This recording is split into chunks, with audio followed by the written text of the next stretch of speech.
নামাজ এটি ইবাদতের মধ্যে সর্বশ্রেষ্ঠ ইবাদত। ইবাদতের মধ্যে কি ইবাদত? সর্বশ্রেষ্ঠ।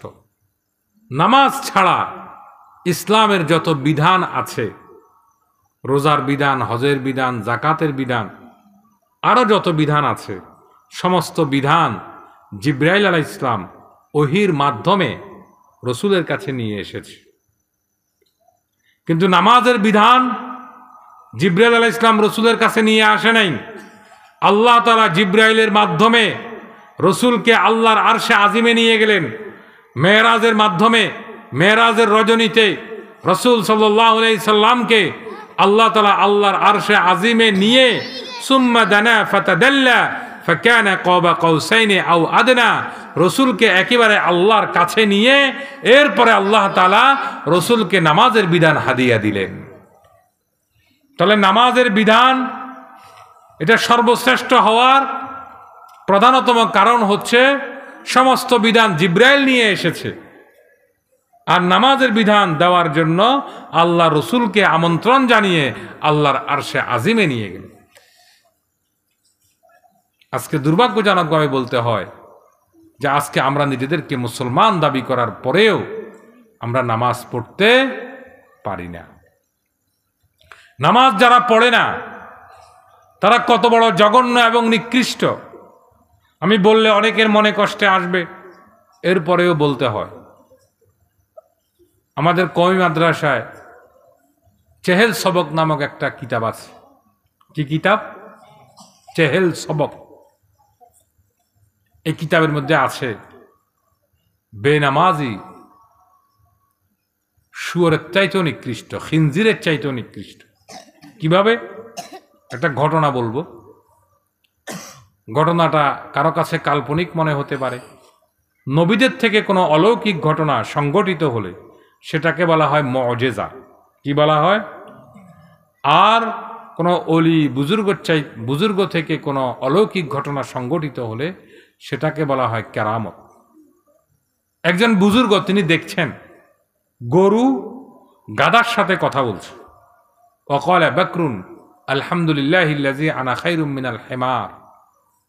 গরু গাধাকে বলছে, হে গাধা, আমি তো তোমার চাইতে ভালো আছি, কারণ আমি পরিষ্কার স্বচ্ছ পানি খাই আর তুমি গাধা পানি গোলায় খাও। গাধার জন্মগত স্বভাব, গাধা পানি কি করে খায়? গোলায় খায়। এটা যখন গাধা শুনল, গাধা বলছে ওয়াকালা হিমারুন আলহামদুলিল্লাহিল্লাযী আনা খায়রুম মিনাল কালব। গাধা বলছে, আমি আল্লাহর শুকরিয়া আদায় করছি হে গরু, আমি তোমার চাইতে খারাপ হলেও আমি কিন্তু কুকুরের চাইতে ভালো আছি। আমি তো সাধারণত পানি গোলায় খাই, এটা বড় কোনো সমস্যা নয়। কুকুর তো মানুষের পায়খানা খায়। কুকুর মানুষের পায়খানা খায় কি খায় না? তবে এ যুগের কুকুর কিছুটা মডারেট, কিছুটা আধুনিক। আজ থেকে 20 বছর 25 বছর আগে আমরা দেখেছি ছোট বাচ্চারা পায়খানা করলে কুকুর এসে খেয়ে ফেলত। কথা ঠিক কিনা? এখন এই দৃশ্য কম দেখা যায়। তো এখন গাধা কুকুরকে বলছে, হে কুকুর, আমি তোমার চাইতে খারাপ হলেও আমি কিন্তু কুকুরের চাইতে ভালো আছি। পানি ঘোলায় খাওয়া এটা এত খারাপ কিছু না। আমি কুকুরের চাইতে ভালো আছি, আমি আল্লাহর শুকরিয়া আদায় করতেছি। আল্লাহ আমাকে ওয়াকালা হিমারুন আলহামদুলিল্লাহিল্লাযী আনা খায়রুম মিনাল কালব, কুকুরের চাইতে ভালো বানিয়েছে। কুকুর মানুষের পায়খানা খায় আর আমি সামান্য পানি গোলায় খাই। এখন এই কথা যখন কুকুর শুনল, কুকুর বলছে ওয়াকালা কালবুন আলহামদুলিল্লাহিল্লাযী আনা খায়রুম মিনাল খিনজির। কুকুর বলছে, হে গাধা, আমি তোমার চাইতে খারাপ হতে পারি, তবে আমি শুয়োরের চাইতে ভালো আছি। আমি তো মানুষের পায়খানা খাই, এটা এত ভয়ঙ্কর কিছু নয়। শুয়োর এত নিকৃষ্ট, সে নিজের পায়খানা নিজে খায়। শুয়োর কি নিজে পায়খানা করে আবার সে পায়খানা নিজেই খেয়ে ফেলে কখনো কখনো। এটা যখন শুয়োর শুনল, শুয়োর বলছে ওয়াকালা খিনজিরুন আলহামদুলিল্লাহিল্লাযী আনা খায়রুম মিনাত তারকুস সালাহ। শুয়োর বলছে, হে কুকুর, আমি তোমার চাইতে খারাপ হতে পারি, কিন্তু আমি বেনামাজি মানুষের চাইতে ভালো আছি। কারণ বেনামাজি মানুষকে আল্লাহ তাআলা যে জাহান্নামের পুষ পান করাবে, ওই পুষ থেকে যদি এক ফোঁটা পুষ দুনিয়াতে আনা হয়, দুনিয়ার সমস্ত মানুষ বমি করতে করতে মরে যাবে, এত দুর্গন্ধ। এজন্য ওই যে বললাম, মাদ্রাসার চেহেল সবক কিতাবের মধ্যে আছে, বেনামাজি খিনজির সে বত্তর হ্যায়। এজন্য আমরা নিজেকে মুসলিম পরিচয় দিয়ে নামাজ না পড়লে কারো মুসলিম পরিচয় এটা গ্যারান্টেড হবে না। যদি আপনি নামাজ পড়তে পারেন, ঈমান আমল বানাতে পারেন, আল্লাহ তাআলা পবিত্র কোরআনের মধ্যে সুসংবাদ দিচ্ছেন, ওয়াসিকাল্লাযিনা তাকাউ রাব্বাহুম ইলাল জান্নাতি যুমারা। ওয়াসিকা মানে হচ্ছে আহ্বান করা হবে। কি করা হবে? আহ্বান। এক দেশ থেকে আরেক দেশে কোনো প্রধানমন্ত্রী আসলে, রাষ্ট্রপ্রধান আসলে, রাষ্ট্রীয় কোনো অতিথি আসলে তাকে বিমানবন্দরে লাল গালিচা দিয়ে আহ্বান করা হয়। হয় কি হয় না? অভ্যর্থনা দেওয়া হয়। আল্লাহ বলছেন, ওয়াসিকাল্লাযিনা তাকাউ রাব্বাহুম ইলাল জান্নাতি যুমারা। তাকা, যারা আল্লাহকে ভয় করবে, আল্লাহর ভয়ে আজান শুনে মসজিদে আসবে, তাদেরকে ফেরেশতারা দলে দলে অভ্যর্থনা দিয়ে কিয়ামতের ময়দান থেকে জান্নাতের দিকে নিয়ে যাবে। কার কথা? আল্লাহর কথা। ওয়াসিকাল্লাযিনা তাকাউ রাব্বাহুম ইলাল জান্নাতি, ইলাল জান্নাতি মানে জান্নাতের দিকে নেওয়া হবে, যুমারা দলে দলে। ইমানদারদেরকে, নামাজীদেরকে কিয়ামতের ময়দান থেকে দলে দলে কোন দিকে নেওয়া হবে? সবাই বলেন, কোন দিকে বলেন না? জান্নাতে না জাহান্নামে? জান্নাতের দিকে। এরপর আল্লাহ বলছেন, হাত্তা ইযা জাউহা, তারা যখন জান্নাতের গেটের সামনে আসবে, ওয়া ফুতিহাত আবওয়াবুহা, তাদের জন্য একটি নয়, দুটি নয়, জান্নাতের সমস্ত গেট খুলে দেওয়া হবে। এরপরে ফেরেশতারা তাদেরকে বলবে, ওয়াকাল লাহুম সালামুন, হে জান্নাতীরা, আমাদের পক্ষ থেকে তোমাদের উপরে সালাম। এমন একটি জান্নাতে আজকে তোমরা এসেছ, এখানে কোনো টেনশন নেই, পেরেশানি নেই, হতাশা নেই, অস্থিরতা নেই। দুনিয়াতে শুধু অস্থিরতা আর হতাশা আছে কি নাই? লেখাপড়া শেষ, এখন কি করবে, চাকরি কি হবে, অস্থিরতা। চাকরি পেয়েছে, কিভাবে বিয়ে করবে, অস্থিরতা। কথা ঠিক কিনা? বিয়ের পরে এখন কিভাবে স্ত্রীকে নিয়ে সুখে শান্তিতে থাকবে, অস্থিরতা। বাবা অসুস্থ হয়ে গেছে, বাবার চিকিৎসা কিভাবে হবে, অস্থিরতা। বিয়ে করেছে, স্বামী স্ত্রীর মধ্যে মনোমালিন্য, ভাই ভাইয়ের দূরত্ব, অস্থিরতা আছে কি নাই? আছে। প্রতিটি পর্যায়ে শুধু মানুষের জীবনে পেরেশানি, অস্থিরতা, হতাশা, এটা মানুষের জীবনের অবিচ্ছিন্ন অংশ। কথা ঠিক কিনা? তো জান্নাতীরা বলবে কিয়ামতের ময়দানে, জান্নাতের প্রধান ফটকের সামনে দাঁড়িয়ে ফেরেশতারা জান্নাতীদেরকে সালাম দিবে আর বলবে, এমন একটি জান্নাতে তোমরা এসেছ, এখানে কোনো অস্থিরতা নেই, এখানে কোনো পেরেশানি নেই, এখানে কোনো হতাশা নেই, এখানে কোনো টেনশন নেই, এখানে শুধু শান্তি আর শান্তি। সমস্ত পেরেশানি থেকে মুক্তি। সমস্ত পেরেশানি থেকে কি মুক্তি? কোথায়? এই সুসংবাদ কাদেরকে দিবে? যারা আজান শুনে মসজিদে না এসে ক্যারাম বোর্ড খেলে তাদেরকে, যারা আজান শুনে দোকানে টেলিভিশন দেখে তাদেরকে, যারা আজানের মসজিদে নামাজ হয় তারা ক্যারাম বোর্ড খেলে তাদেরকে, যারা মসজিদে নামাজ হয়, যারা ফুটবল খেলে তাদেরকে, যারা আজান শুনে আল্লাহর ভয়ে মসজিদে আসে, ফেরেশতারা তাদেরকে জান্নাতে সুসংবাদ দিবে, এমন একটি জান্নাতে তোমরা চলে এসেছ, এখানে কোনো ভয় নেই, এখানে কোনো পেরেশানি নেই, এখানে কোনো অস্থিরতা নেই। কি আছে এ দুনিয়াতে? দুনিয়া নিয়ে আমাদের স্বপ্ন, দুনিয়া নিয়ে আমাদের পরিকল্পনা, এটা দেখে মনে হয় আমরা কয়েক হাজার বছর দুনিয়াতে বাঁচব। মনে হয় কি হয় না? আসলে আমাদের দুনিয়ার হায়াত কতদিন? কোনোদিন হিসাব করে দেখেছেন? ৬০-৭০ বছর না। রসুল হাদিসের মধ্যে বলছেন, ক্বালা রাসূলুল্লাহ সাল্লাল্লাহু আলাইহি ওয়াসাল্লাম, আমারু উম্মতি মা বাইনা সিত্তিনা ইলা সাবঈনা ওয়া আকাল্লুহুম মান ইয়াজুযু যালিকা। রাসূল বলেন আমার উম্মতের গড় আয়ু হচ্ছে 60 থেকে 70 বছর। গড় আয়ু কত বছর? রাসূল বলেছে 60 থেকে 70 বছর, কিন্তু হিসাব করলে দেখা যায় এক অঙ্ক অনুযায়ী আমাদের গড় আয়ু হচ্ছে 20 থেকে 25 বছর। কত বছর? আমি আপনাদেরকে হিসাব করে দেখাই কাগজে কলমে। কত বছর বলেন? 20 থেকে 25 বছর। কিভাবে? একজন মানুষ রাত দিনে মিলে কয় ঘন্টা ঘুমায়? 24 ঘন্টা বলে। কয় ঘন্টা? 8 ঘন্টা। কয় ঘন্টা? 8 ঘন্টা। 24 ঘন্টাকে 3 ভাগ করলে 3 ভাগের 1 ভাগ কত? সবাই বলেন কয় ঘন্টা? 8।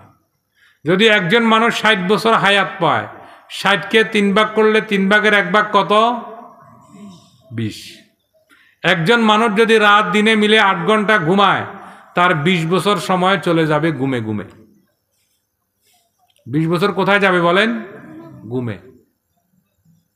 তাহলে 60 থেকে 20 চলে গেল ঘুমে, আর আছে কত?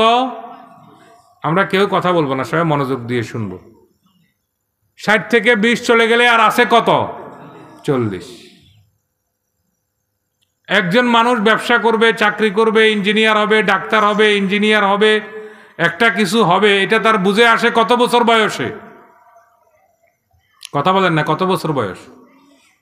বাবা ছেলেকে মাদ্রাসায় পাঠিয়েছে, ছেলে মাদ্রাসায় না গিয়ে তাস খেলে, মোবাইলের ছবি দেখে।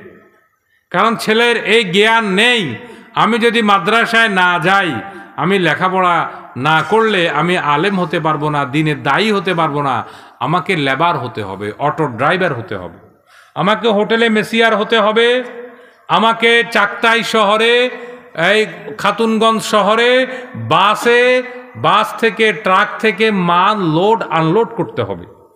যদি আমি লেখাপড়া না করি, আমাকে ইটভাটায় কাজ করতে হবে, আমাকে জেলে হতে হবে, আমাকে অটো ড্রাইভার হতে হবে, আমাকে হোটেলের মেসিয়ার হতে হবে। বাবা পাঠিয়েছে ছেলেকে মাদ্রাসায়, ছেলে মাদ্রাসায় না গিয়ে মোবাইল দেখছে, ক্রামবোর্ড খেলছে। কেন? জ্ঞানের স্বল্পতার কারণে। কথা ঠিক কিনা? বাবা পাঠিয়েছে স্কুলে, ছেলে স্কুলে না গিয়ে তাস খেলছে, কারণ ছেলে এটা বুঝে নাই, আমি যদি লেখাপড়া না করে ডাক্তার হতে না পারি, শিক্ষিত হতে না পারি, তাহলে আমাকে ভবিষ্যতে লেবার হতে হবে। তাহলে 15 বছরের ছেলে মাদ্রাসায় না গিয়ে অথবা স্কুলে না গিয়ে ক্রামবোর্ড তাস খেলে মোবাইলের সময় কাটায়। কেন কাটায়? সে তার ভবিষ্যৎ সম্পর্কে অজ্ঞ। কথা ঠিক কিনা? তাহলে 20 বছর চলে গেল ঘুমে ঘুমে, 40 থেকে 60 থেকে 20 গেল, আর আছে কত? 40। আর 15 বছর চলে গেল অবুঝ অবস্থায়, 40 থেকে 15 বছর চলে গেল অবুঝ অবস্থায়, আর আছে কত বছর? মাত্র 25। এই হচ্ছে আমাদের দুনিয়ার হায়াত। এটা নিয়ে আমাদের এত পেরেশানি, মনে হয় যেন আমরা কয়েক হাজার বছরের জন্য পৃথিবীতে এসেছি। এই সামান্য হায়াতের শান্তি আর সফলতার জন্য ভাই ভাইয়ের সম্পর্ক নেই, বাবা ছেলে সম্পর্ক নেই, মা মেয়ে সম্পর্ক নেই, জামাই শ্বশুর সম্পর্ক নেই। কত বছর হায়াত? একেবারে কিছুই না। কথা ঠিক কিনা? আচ্ছা, কথা বুঝলাম, আপনি এই বছর এই হায়াতে আপনি অনেক কিছু করে ফেললেন, গাড়ি করলেন, বাড়ি করলেন, 5 তালা করলেন, 6 তালা করলেন, টাইলস করলেন, ফার্নিচার করলেন, রং করলেন, ঘর সাজালেন, আপনার একটা পজিশন হলো। এটা আপনি কত বছর ভোগ করতে পারবেন? কোনো নিশ্চয়তা আছে? একজন মানুষ একটা ভালো বাড়ি নির্মাণ করতে করতে করতে তার হায়াতের একেবারে শেষ প্রান্তে চলে আসে। কথা ঠিক কিনা? আচ্ছা ঠিক আছে, হায়াতের শেষ প্রান্তে চলে আসলো, সে সব কিছু করলো, যখন সে মরে যাবে তখন সে কি নিয়ে যাবে? কিছু নিতে পারবে? আল্লামা শেখ সাদি রহমতুল্লাহ আলাই, বিশ্ববিখ্যাত কবি, উনি যখন একেবারে বার্ধক্য উপনীত হলেন, মৃত্যুসজ্জায় পতিত হলেন, উনি ওনার কয়েকজন খাদেমদেরকে ডাকলেন, বলল, হে আমার খাদেমেরা, আমি যখন মরে যাব, তোমরা আমার কবরের উপর দিয়ে 2টা কবিতা লিখে দিবে। 2টা কি লিখে দিবে? কবিতা। অনেক মানুষ আমার জানাজা পড়তে আসবে, আবার বহু মানুষ আমার জানাজা পাবে না। কোনো আলেম যদি মৃত্যুবরণ করে, জানাজায় মানুষ বেশি হয় না কম হয়? আল্লামা আহমদ শফি রাহিমাহুল্লাহ উনি ইন্তেকাল করেছে, ওনার জানাজায় মানুষ হয়েছে প্রায় 50 লক্ষেরও বেশি। আমাদের দেশের প্রধানমন্ত্রী সহ মন্ত্রী পরিষদের সকল সদস্য যদি একই দিনে মৃত্যুবরণ করে, তাহলে জানা যায় কি ওই রকম মানুষ হবে? এর 1000 ভাগের 1 ভাগও কি হবে না? কথা ঠিক কিনা? আবার অনেক নেতার জানাজা তো বহু দূরের কথা, তাদের গোসল দেওয়ার মানুষও খুঁজে পাওয়া যাবে না। এরকম হয় কি হয় না? তো আল্লামা শেখ সাদী রহমতুল্লাহ আলাইহি বলছেন, আমি মৃত্যুবরণের সংবাদ যখন মানুষ শুনতে পাবে, আমার জানাজা পড়ার জন্য অনেক মানুষ আসবে। আবার অনেকে আমার জানাজা পাবে না, অনেকে আমার জানাজা কি পাবে না, তারা আমার কবর জিয়ারত করার জন্য কবরে আসবে। তোমরা আমার কবরের উপর দিয়ে 2টা কবিতা লিখে দিবে। কি হুজুর আসছে নাকি? আয় দিলে দরি জাহা চেরা বেখবরি, আমার কবরের উপর দিয়ে কি লিখে দিবে? কথা বলেন না?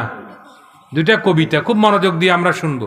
আয় দিলে দরি জাহা চেরা বেখবরি, হে দুনিয়ার মানুষেরা, তোমরা দুনিয়াতে টাকা পয়সা ধন দৌলত অর্থ সম্পদ জমা করা নিয়ে এত পেরেশানি, তোমরা কি জানো তোমরা দুনিয়া থেকে যাওয়ার সময় কি নিয়ে যাবে? সরমায়ে ওমর জাহা এক কাফন আস্ত, তোমাদের সারা জিন্দিগির পুঁজি হবে একটা কাফনের কাফন। একটা কি? হাম্বা উমাই দি কবরি ইয়া না বরি, এই যে কাফনের কাফনটা নিয়ে তোমরা দুনিয়া থেকে কবরে যাবে, এটাও কিন্তু শিওর নয়, এটাও কিন্তু কনফার্ম নয়। কাফনের কাফন ছাড়াও তোমাদের দাফন হতে পারে। পারে কি পারে না? বিমান দুর্ঘটনায় আপনি মৃত্যুবরণ করলেন, দুনিয়া থেকে তো এমনিতেই কিছু নিতে পারবেন না, আপনার যে একটা কাফনের ব্যবস্থা হওয়ার কথা সেটাও আর হলো না। কথা ঠিক কিনা? গাড়ি মোটরসাইকেলটা ট্রাকের নিচে ঢুকে গেল, কাফন দাফনের ব্যবস্থা হলো না।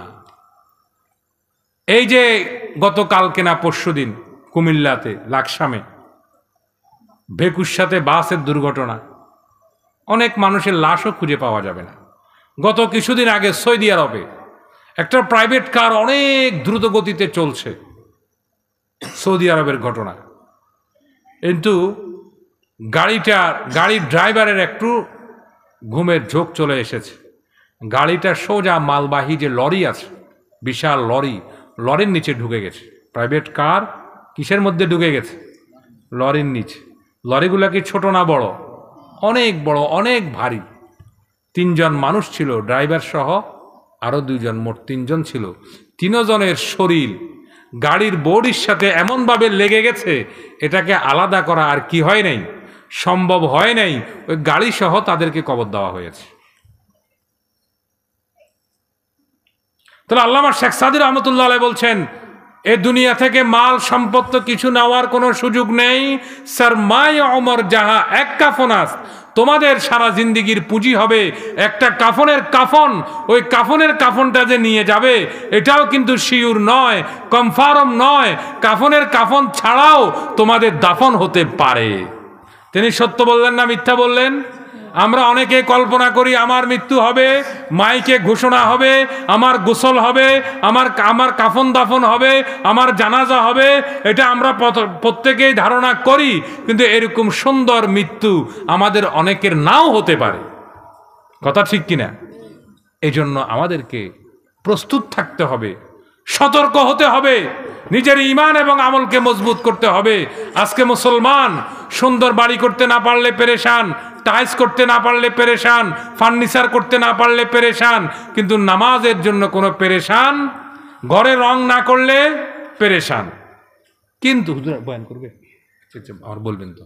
আলহামদুলিল্লাহ, আমাদের আজকের এই মাহফিলের অন্যতম মেহমান, আমাদের গোটা বাংলাদেশের মুরব্বী শাইখুল ইসলাম আল্লামা খালেদ সাইফুল্লাহ বারাকাল্লাহু ফি হায়াতি হজরত আমাদের মাঝে এসেছেন। ইনশাআল্লাহ গুরুত্বপূর্ণ নসিহত করবেন। আমরা মানুষ কম হলেও মনোযোগ দিয়ে শুনব। হজরত অনেক ব্যস্ততার মাঝে এই অসুস্থ শরীর নিয়ে এই বার্ধক্য অবস্থা আমাদের মাঝে এসেছে, আমরা এটাকে গনিমত মনে করব। এই ধরনের মুরব্বীরা আমাদের কাছে যতদিন থাকবে, এটা আমাদের জন্য আল্লাহর এক বিশেষ অনুগ্রহ, রহমত, দয়া।